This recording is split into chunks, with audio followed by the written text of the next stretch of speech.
listening as you jump on. Steve and I on the back end, we're going to pick up the ocean conversation because as more and more of you start watching these lives, as more and more information starts coming out, 40% increase in business in the California ports, 932 something thousand extra containers sitting, 16, I think it was 18 ships as of yesterday or 16 ships as of yesterday sitting off anchor off the port. A lot of things happening in the ocean world, and we've brought in the master of ocean, in my opinion, Steve Ferreira. Steve, obviously you've got your freight waves, B2B for badasses. We've got ocean audits. You got a lot of things on the go. I guess I'll start with, because there's a few areas and levels that you and I decide we're going to dive into today. But what do you see as some of the biggest challenges for people when it comes to ocean shipping these days? Is it containers? Is it making sure you get on vessels? Like, what are you finding some of the biggest challenges? Education. I think, Dan, what you're seeing out there in the trade is that you've got, in the last 2 years, and especially in the last 12 months, you've had a lot of changeover in professional logistics teams working from home. You've had new people joining teams at the most trying times in the industry. On top of that, you have everything associated with what we kind of term containergeddon, the worst possible scenario, but the best possible scenario, because it's really keeping our economy humming with the consumerism and the reduction in spend and services to goods. So I think the educational approach goes both ways. Really, it goes back to the retailers, it goes all the way back to the factories, and it certainly goes to the American consumers to know that, hey, don't you worry about the toilet paper because it's on the way. But jokes aside, the educational aspect of getting people in sync with the supply chain and not afraid of it is really where we need to go. The media says one thing, right? Oh, hey, look at California, it's gridlock. But if we had a little bit more education, planning, we had the allocation of services, vessels, and we had the intellectual capital to help engage all the players in coming together, then I think we'd have a much better way to manage this concept that we're calling containergeddon. I love that, bringing all the players together. You actually totally blew me away with education. I thought it was going to go totally somewhere else, and I love that because, not only is this the entire backbone of the High Performance Logistics Sales Summit, education has been key for me for almost a decade now. And I found when I'm educated, I understand what I'm talking about. I understand what kind of market exposure my customer could feel, but I can mitigate that through my education, maybe through forewarning, getting ahead of the change curve, if you will. I think that's everything in today's world. As a logistics professional, I think we have to be educated, Steve. We have to really understand the markets we're playing in. And I also think we have to be honest when we don't understand it. And like we were talking off air about ship hands, everybody on these vessels that are on the ocean for months on end, right, with no physical contact with their family, not allowed to be getting off at ports. I learned that this morning, and now I want to dive in it with you deeper in this conversation. But that education piece, I think, is critical. Well, it is, and I learned things myself. I'm 38 years in the trade, and last night in preparing for my Freight Wave show, by the way, this Friday, 9:30 to 10 Eastern time on Freight Waves TV, I was learning and preparing for my show of a new type of service mode that some of the big ocean lines are offering their clients. It's something that we call a priority or a guaranteed service. And I did a little bit more, research into it, and I was just stunned how many freight forwarders and non-vessel operating common carriers are using this service to really provide a service for their end user customer. And this is something that you don't really hear about. And that's why education, bringing all the components of what's available out there in the supply chain as it relates to ocean freight transportation. I think right now the general public only knows about 10 to 15 to 20% of really what the ocean freight genre is. And to answer your question, the staffing and the seafarers is a really big part of this, right? It's the human dynamic side of it. I know from my experiences in working with some of the senior executives, even in the cruise industry and the container industry, that a lot of the seafarers come from the great nation of the Philippines, which has a great, incredible working tradition of seafarers. I think that what you have to look at is the synergies that these brave individuals that are on these cruise ships and container ships, I think you have to look at the posture of where they come from, right? I think that, most Filipinos are strong, stable, God-fearing people that want to provide for their families. Mhm. And believe it or not, in some kind of obscure way, I think that the sacrifice that these folks are having to make now for being on the ships longer because of health and quarantine purposes, I think at the end of the day, it's probably not so dissimilar that when you and I, Dan, wake up in the morning and we say, oh, thank God for having this line of work, or thank God for having this line of passion. So I think that the seafarers are such a brave group of men and women. Of course, on the cruise ships, it's 50-50 in terms of staffing with men and women, and on the container ships, it's obviously different. But they're a band of brothers, and I think that through the experience that's negative, I think that the mechanization here will hopefully, God willing, turn out to be a positive for them. I hear you, and I too hope for that. I too hope that, at least when they're on, if they are on the ships, you're right, they do have their brothers on the ship. I kind of put it back to the solitude of, going up working on the oil pipelines or off on oil rigs where you're gone Sure. for a little while. There's kind of just everywhere you look is sea, Sure. but you have your band of brothers, right? So I really hope that if any of them catch this, they know we're thinking about them. And the reality is, with 92% of everything I do, you started with and you touched first. Right. It means a lot to the economy, right? I mean, I like the fact that the economy is buzzing, even though we're, still dead center of a pandemic, for lack of a better word. And I know it's Sure. a lot of people are using that these days.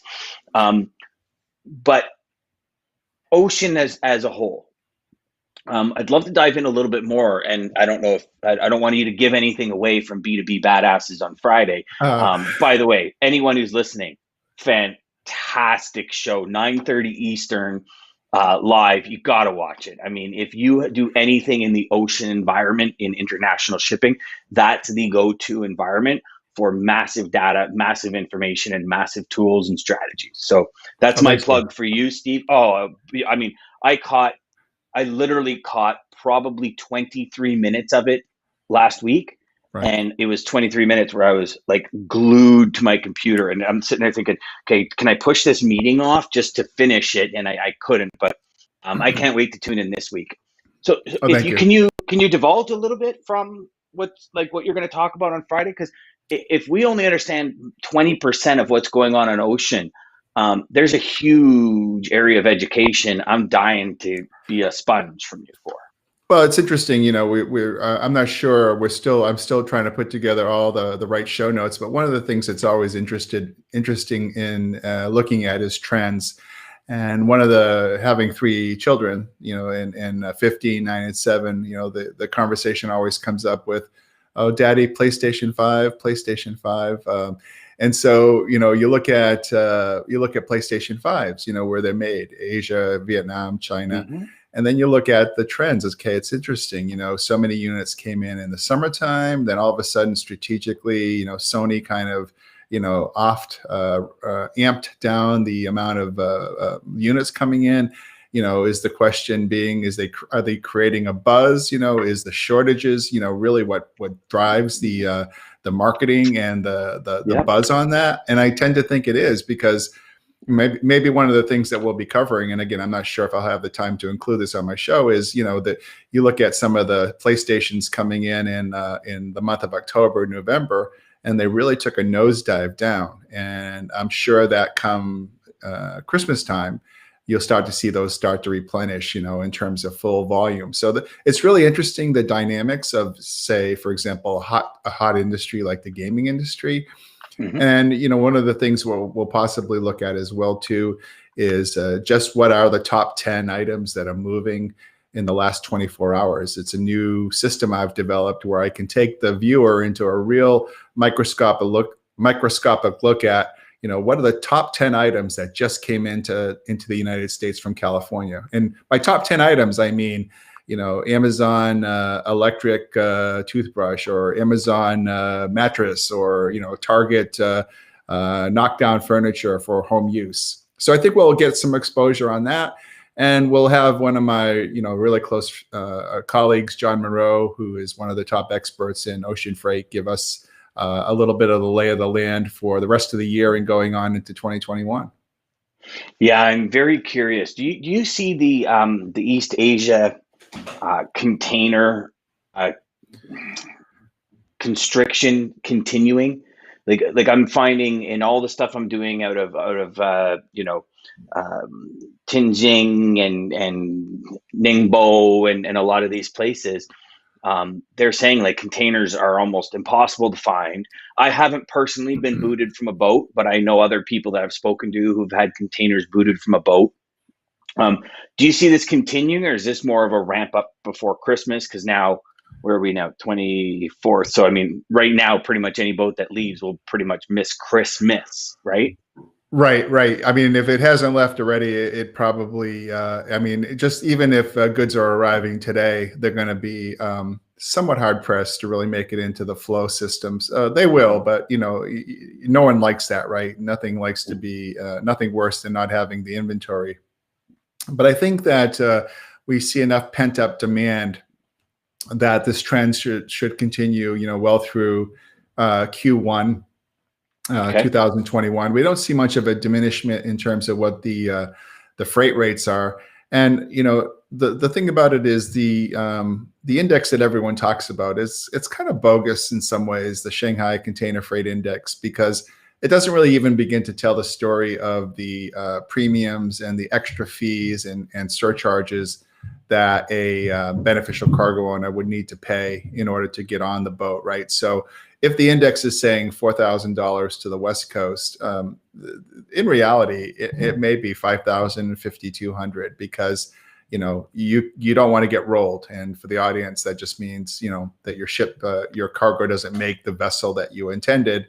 And in this day and age, you could get rolled literally over the course of a 5 to 10 to 15 day period without any space guarantees. So I think it's really important to look at that. But I'm pretty bullish. I mean, I'm plugged into a lot of the investment guys, and I'm not an investment analyst or an investment advisor, but I think that when you look at some of the guys that I hang out with, and you look at Jefferies Investment, for example, and their bullish report on the resupply of America, and Deutsche Bank recently put out a little footnote for their clients that the pent-up demand after the vaccine is going to release a whole plethora of buying urges from the consumer. I don't know if it's exactly right. Keep in mind that we lost a lot of the services business, right? So our consumer dollars still have to go there. But remember the one thing that's interesting about the services business, and I talk about that like Disneyland or Royal Caribbean or Princess Cruises.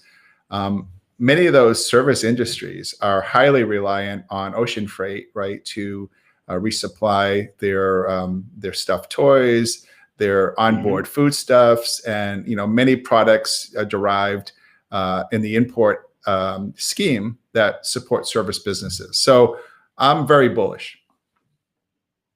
That's I that's interesting because I never had that perspective, but you're absolutely right. You think of all the stuff that's sold at Disney World, That's right.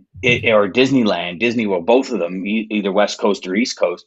I mean, that's a lot of stuff to come in from overseas. A Well, lot. one of the I won't say they're super large in terms of importing, in terms of number of containers, but one of the big uses of ocean freight container space, and a significant amount of that is the airlines. If you think about it, Delta, United, American, everything on board the plane, the utensils, the plastic trays, the beverage carts, even alcoholic beverages or other byproducts of something that you would find in an air environment come in imported, right? A lot of those carts that you see the stewardesses moving down the flight attendants, excuse me, moving down the aisles, they're made in, I think, Germany. Germany produces a lot of high quality aerospace parts, and those have to be very secure with those locks and the brakes, right? So they don't move around. And, some of the fleets are older. So there's been a refurb of that kind of material as well. So you would never think an airline uses ocean freight, right?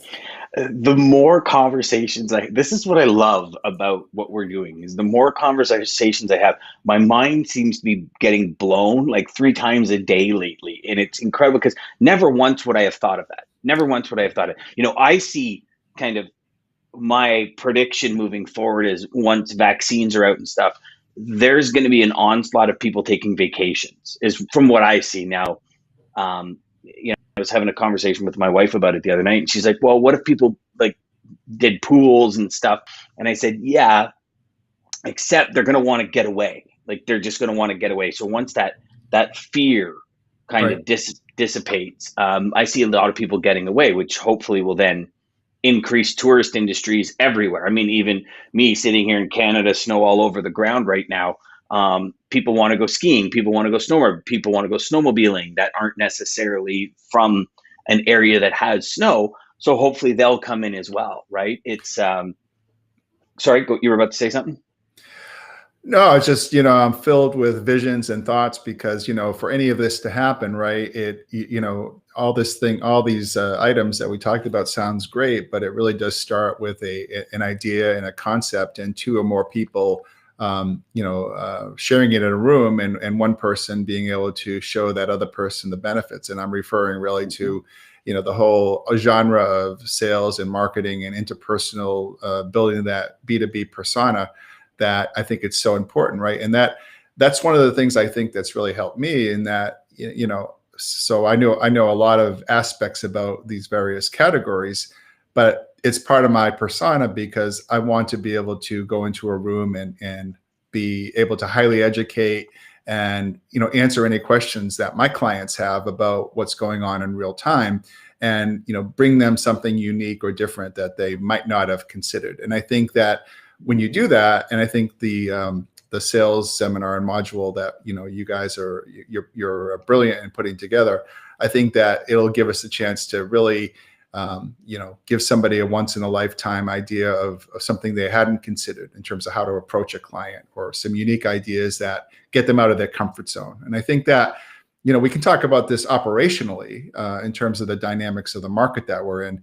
But I think unless we serve it, as individuals, as kind of servant leaders, and bring that to our communities, to our friends, to our clients, to our internal customers, to our teammates, and to the market in general, then we can start to be that visionary and that leader that really has that unique B2B persona that can move a market. And I think that's where Freight Waves and my Navigate B2B show and my LinkedIn persona, this is all the things that I think are really important in giving, the viewers that follow content like this and your content as well, that dynamic leadership.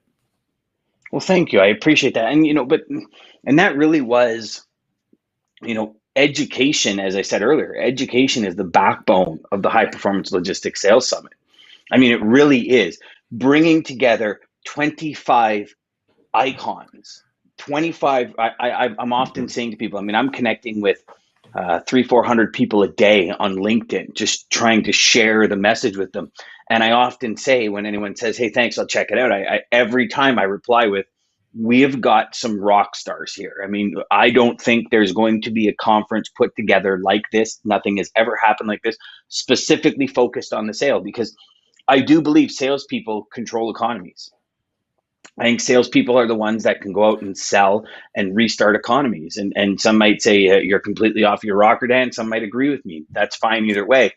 But from the sales aspect of it, I do believe wholeheartedly all sales starts with education. Because if we are not educated, and I look at it like this, Steve, I say, the goal of a salesperson, of a professional salesperson, is to help the customer accomplish their goals. Right. Now, whatever they are, both from corporate or from a department mandate, you got, two levels. So you have the mandates, the desires, the achievement level. You have the ability for the people inside to either buy in or not buy in. And the variables are astronomical.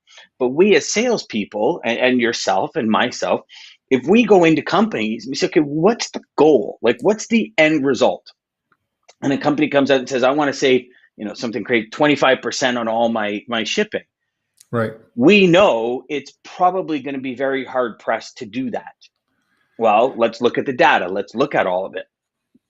That's where, if it starts at, in Germany or Asia or whatever, that's where you get engaged and you come in. Okay, it starts here. So these are some things to look at.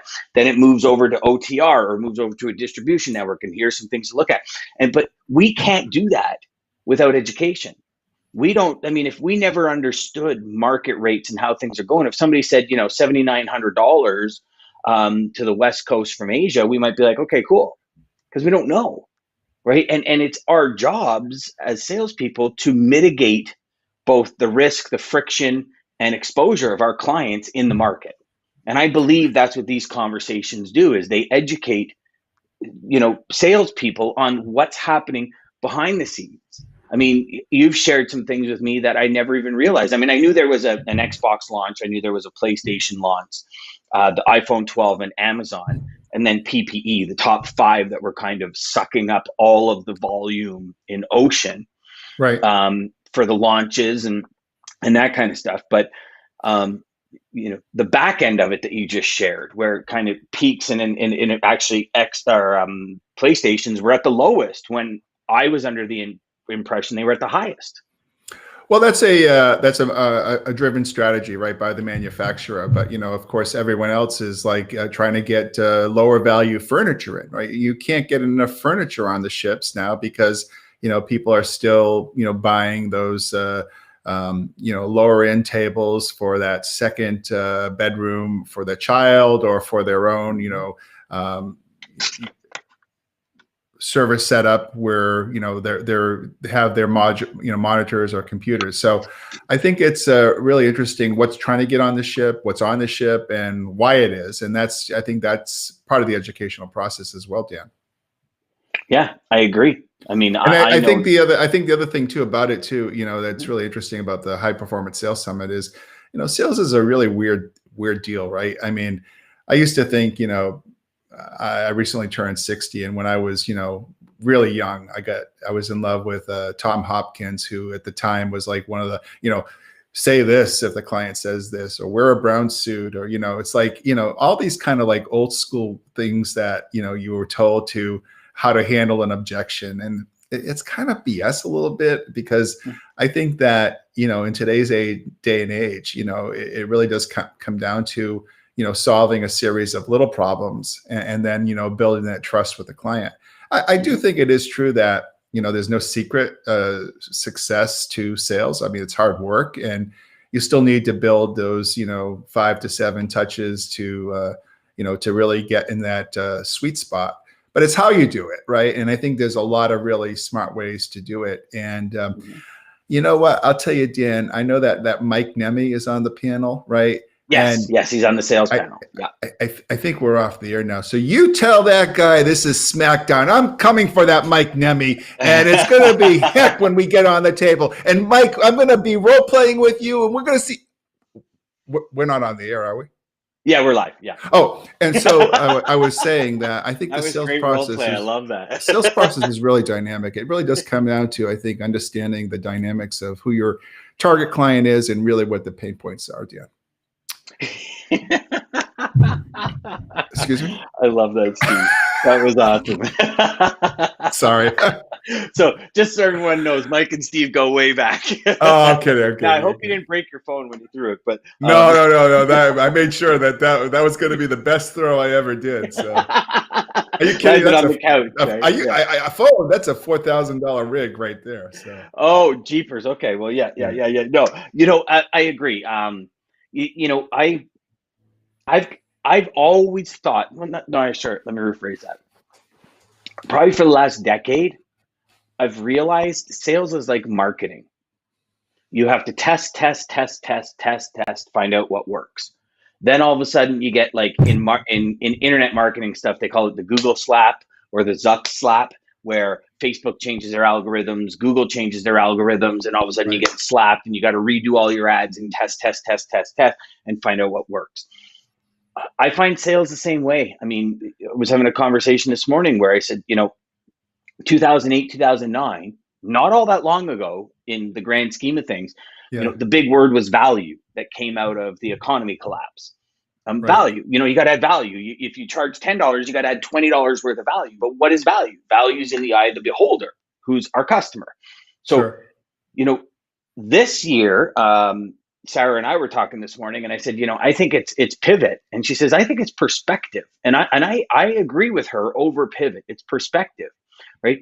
What is the perspective we as salespeople have about what's happening in our clients' world? And I'll give you a perfect example, and I'd love your thoughts on this. So, as we approach year end, when Q4 hit, I can't tell you how many of my students, how many of the corporate people that I work with, that I train, that I hand in hand, we need to push them to double output for Q4. Right. Okay, explain to me why. I mean, I know why, but I'm saying explain to me why. They're saying because Q2 was a complete disaster, we need to make it up in Q4. So if that's happening there, I start then reaching out to a lot of traffic managers, logistics manager, coordinators, VPs, and say, share with me what are some of the main mandates you guys are getting. They're saying, we're told we need to get things more streamlined and double the output. So it's all the way down the line. So doubling that output or getting more things done in less time comes with challenges. So for me, if you're a sales rep, that's the conversation I'm going to start with is my objective is to help you accomplish your goals. What's changed from the beginning of 2020 to the end of 2020? What's the new objectives for 2021? I Right. mean, completely different than the way the year started, completely different, right? So as a rep, getting the education from gentlemen like yourself, getting the education from a rail end from like Christy, for example, Christy Schnell, who's going to be on as an industry expert in the rail side of it. You two connecting, becoming congruent with what's going on will give the OTR side, the over the road side, the trucking side, the warehousing side, a much better idea, because once containers hit the port, if there's Right. an abundance of congestion, that's going to relay right to the rail. I mean, she's saying the same thing. Guys, you want rail cars in specific areas? It's like a week, 2 week wait. Whereas, 4 months ago, it was like, yeah, be there in 12 minutes. Yeah, and Dan, I think that one of the things I'm learning a lot, and again, we keep using this term education, and for me, it's been a pivot, really pivotal moment. I mean, I go way back. I've used some of the best cold email writers, sales trainers, LinkedIn gurus. I mean, I've tried everything. I mean, I've seen high end marketing firms that will try to take your message to to the target groups. Mm-hmm. And everything has its moment in time. People are Yep. so different. Some systems work. Maybe they work well for 30 days and then they kind of peter out. But I think one of the things I'm starting to see more in 2000 Q4, 2020 Q4 and moving on is I think people inherently are very visual, right? And I think that one of the things that I'm starting to use more of is more visualization. And I like the concepts of, is one of my gurus that sometimes private coaches me is Josh Brown. And Josh is really great at showing ways to use, emails that look like a text that help the client and the user get to a visualization. And I'm all for moving anything that takes away reading large blocks of text, right? I mean, Yes. I'm sure, I woke up this morning and I had like 45 or 50 emails from, hey, I'm a freight broker in Missouri and, we have the current loads available. It was the same old stuff, right? And not that I do anything with freight brokers, I just got on the wrong list, but show me something new and novel and become the 1% of the 1%. and you got a fighting chance in whatever vertical or whatever space that you Mhm. apply yourself in logistics. And that's all Mhm. you need, right? It's Yep. kind of like years ago, we all know Mike Tyson, the famous boxer, right? And everyone, he just devoured everyone in his place. But the fact is that some guys got in the ring with Mike Tyson and they gave Yep. themselves a chance. And one of them was this guy, Buster Douglas. And in Tokyo, he knocked Mike Tyson out. And it was like the shot heard around the world. I'm not a boxing fan, but that, for me, I remember when that happened. It's like, the underdog won. And, Douglas probably studied, Tyson's, jabs and every move and, how he honed himself. And that's how Douglas probably learned his skill. I'm a big believer that even though, we can't see and touch and be in front of somebody in a conference room now, we can still use constructive video. We can still use Yep. constructive listening. And, listening now more than ever, right, is probably the single most important skill set that, we can teach. 100%. In most of my coachings, I do it via Zoom, and they got the whiteboard feature in Zoom. I'm pulling up a whiteboard more often than not. And I'm saying, okay, think of it like this. And I'm even just drawing circles to visualize it. You're from here, you're here, and you kind of, and I'll draw a bridge and I'll say, this is the gap. So let's look at the gap and let's start focusing on what needs to be in that gap to help bridge between the two mediums that you're looking to bridge, right? The visual aspect, I think, is everything.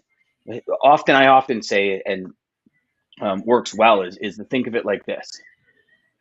So if you're talking about, think of it like this: if you love hockey and I love football, when you're saying do you like sports, you're probably saying do you like hockey, whereas I'm thinking yes, I love football, right? So there's a gap in the messaging between us. If we're talking, we'll quickly figure that out. But it's to bring that to the forefront. Okay, well, what's your favorite sport, kind of thing, with that question, as opposed to just starting to talk about it and then 3 minutes into the conversation, oh, are you talking hockey or football? Oh, I'm talking hockey. Oh, okay.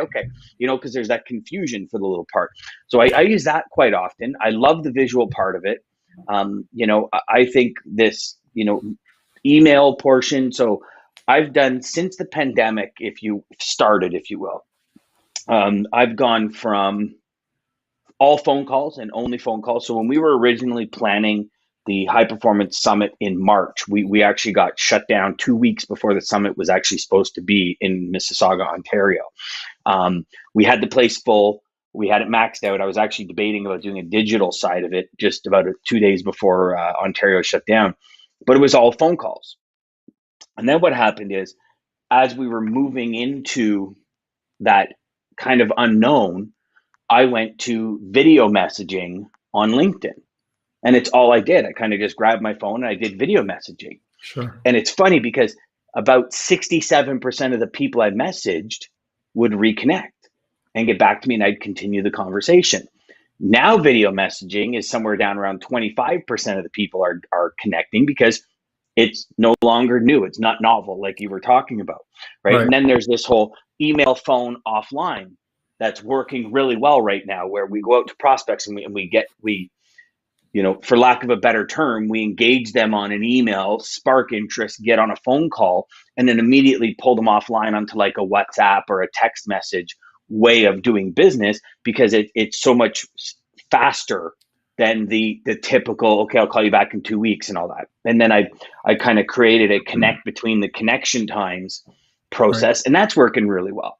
But and I think like that I think it ties into some of the other functionalities too. Like I'm not much on the other forms of social media like you are. I just chose that LinkedIn would be my main thing, and it's not that it plays into my Navigate B2B show theme that I'm a B2B guy. I'm an ocean guy first and a B2B guy second. But I think that one of the cool things about the as an example, this is just a communication issue, but I love the LinkedIn mobile app because, I can leave a voice message for my client that's online, right? And that's very rare. Like, and I get it, right? I get, like, people would say, well, Steve, you're the CEO of your company, and so you may feel that you have a right to reach out to the CFO of, I don't know, publicly traded company. And I guess the answer to that question is, if I was counseling somebody, I remember when I was young, I was 19, 20. I had an internship at RJ Reynolds Tobacco Company in Rhode Island, and it was a really great gig. It paid a lot of money. The whole tobacco thing. I never smoked, so that's not my gig. But back then, working for RJ Reynolds was a pretty prestigious thing.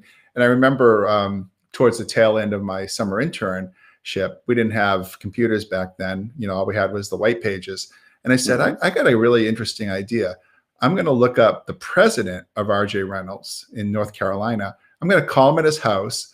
And I'm going to tell him what a cool job that I have working for his company, and how once I graduate, I'd like to have a managerial position.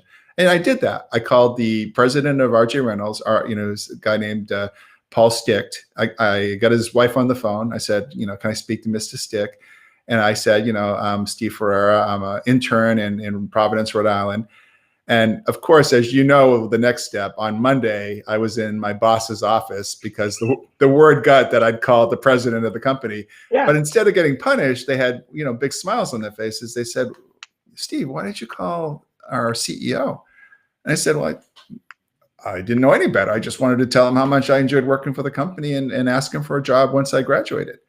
And they said, well, he's calling us asking for your performance records. And it's like, that's great. That's what I wanted. And, ever since I did that, that changed my life. I still remember the phone call. I still remember looking at the white pages. I still remember, the nervous energy I had when I call. And you know what? I was just going to ask you if you had any nervous energy leading up. Oh, yeah. I mean, it's this is the obvious way to go. My hands were trembling. And it's like, I thought to myself, once I accomplished it, though, I said to myself, this sales stuff is not that bad, right? And then I had another mentor that told me, if you do something like that, what's the worst that can happen, right? That they're going to say no. Are they going to injure you? Are they going to give you? Are they going to create ill health for you? Will you die from it? And what's the worst that could happen? And again, I realize that that's a little bit of a transactional question that you have to toughen yourself up for. Mm-hmm. Today's sales is much more, head friendly and, psychologically driven by understanding, obviously human needs and requirements. People don't really care what you have. It's what you can do for them. Yes, 1000%. And, for you to make that phone call, I think is astronomical. And I think if more people do it, I'm a huge advocate for calling as high up the food chain as you can possibly find. Because I think you have to do that. They're just going to direct you. Yeah, I apologize for interrupting. I think you have to do that very judiciously. I mean, I think that, one of the things that I find myself in is sometimes serving, two different masters in say a CFO and a senior VP logistics leader. And, somebody might say, well, Steve, the VP logistics leader might say, Steve, you could have discussed that, congruently just with myself, and I could have got you there. He goes, I'm not sure why you brought our CFO in. And I said, I brought him in because my role is to get the right message to the right people. And the CFO has a fiduciary responsibility to understand, if he's on top of where all his spend is going into, and if there are any defects in recovering or any slippage in that spend. And the logistics guy, his job is to, in real time move the velocity of the product and maybe lower in the food chain. On his role and responsibility is to analyze the accuracy of the invoice. Perhaps, maybe not, but the two smokestacks, the two silos need to tie in together. Yes, I agree. And you know what? You have the reasoning down pat. Your reasoning is good. I mean, I remember for back in 2007, I did this blitz of CEOs. And I had a lot of traffic managers say to me, 2008. So it was just when everything was collapsing, things were happening left, right, and center towards the end of 2008. And I started getting in touch with all the CFOs or CEOs. And I had many traffic managers say, well, why wouldn't you have just called me? And I said, because in all honesty, I don't know if you're going to be around next week. And I said, and it's no offense to you, like it's just people are getting fired left, right, and center. And Right. I'm trying to remain viable. I'm trying to, excuse me, offer a service that I know will help, but I want to make sure I get to the right person. So if the CFO or CEO says to me, you know what, you need to talk to Steve, Steve's the man. I know, Steve, you're good, right? Not to mention, I'm sorry, but I can't tell you how many times in sales I've gone through the channels and started speaking to somebody. And when it came to the 11th hour, they're like, okay, let me talk to my boss to see if this is a go. And I'm sitting there thinking, whoa, hold on. And, by all means, every salesperson out there is going to say, we have Dan, that's your fault for not. And absolutely. But in my perspective at that time, I asked all the right questions. And I Right. still didn't get the right people because somebody was trying Of to course. be, Yeah. too big for their britches or whatever. I think, you know what, you engage a CEO, you say, what are the main goals? What are the corporate goals as you see them? That perspective might not translate down to the departments. So if I Yes. have the higher perspective, right, and then there's always the in between there, right? You're right, for sure. For Yeah, I sure. think a couple of things. Just we never really want to get ourselves too engaged where there's 5 or 7 decision makers in a room. We want to kind of. I mean, that's like you might as well not even show up because you could have the best service or product in the world, and all it takes is one of those 6 people to say, "Oh, maybe we should table it." But I mean, these are all things that I think younger and even intermediate salespeople get themselves into these pickles, by not understanding what the audience is and what the appropriate setup time is for the for what's the purpose of the meeting, and all too often I think I guess you'd have an argument there in terms of it, is it really too soon to close? I mean, if you have the right buying signals, there's some of these things are old school, but I think that my mantra, my philosophy is that it happens and when it happens. And that could be, I mean, I've had deals that have been signed in one day and others that have taken months. And there's a myriad of reasons why they do flow in between. And I just wanted to say, Dan, it's really spectacular to be able to share so much of this this detail with you and your audience. I do have another video coming up, so I don't know if there's any last minute things that you think we could cover.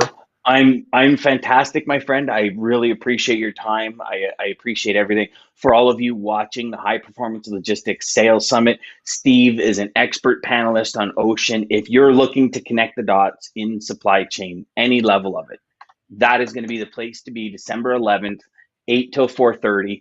Join us. Tickets are free at dandeegan.com, DEIGAN.com/HPS-summit. Get your tickets today. Steve, thank you so much for being here, my friend. I really appreciate it. I had such a great conversation with you. Oh, it's been really fun, and we can't wait to see everyone there. And I am coming for you. I am coming from you, Mike Name. I'll Thanks, make Dan. sure I tag him when I do that. Take care, Steve. Oh, you're the best. Okay.